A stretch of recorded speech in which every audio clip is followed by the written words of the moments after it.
Hi friends, నిన్న విజయవాడ కనకదుర్గ అమ్మవారికి సారి తీసుకెళ్లే భాగ్యం కలిగిందండి.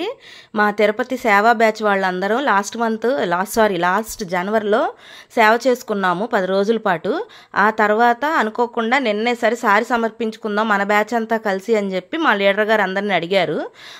ఆవిడ ఫోన్ చేసి నన్ను అడగంగానే సరే ఈ భాగ్యం ఎవరికో కానీ రాదు, వచ్చినప్పుడు ఎందుకు వదులుకోవాలి అని చెప్పేసి వెంటనే సరే అన్నాను.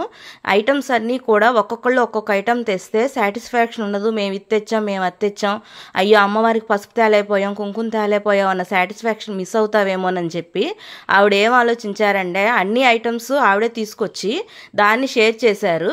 ఇది మాత్రం నాకు బాగా నచ్చింది. ఆ థాట్ ఏంటంటే అన్ని ఐటమ్స్లోనూ అందరి చెయ్యి కలిసింది, అమ్మవారికి మా చేతులతో కూడా మేము సమర్పించుకున్నామని చెప్పేసి. సారి సమర్పించడానికి ఒక మండపం అయితే ఇస్తారండి, అమ్మవారి బొమ్మ ఉంటుంది అక్కడ, అంటే విగ్రహం ఉంటుంది. ఆ విగ్రహం సమర్పించాక అందరూ అయితే ఇలా కూర్చున్నారు. మేము తీసుకెళ్ళిన సారి సామాన్లు అన్నీ కూడా ఒక్కొక్కళ్ళు వాళ్ళ ఇంటికి ప్రసాదాల రూపంలో అయితే తీసుకెళ్ళాం. అది కూడా సమర్పించేశాక స్వామివారి దర్శనం చేసుకుని శివయ్య దర్శనం కూడా చేసుకున్నాక అక్కడే ఉన్న గుళ్ళో అయితే భోంచేసి బయటకు వచ్చేస్తున్నాము.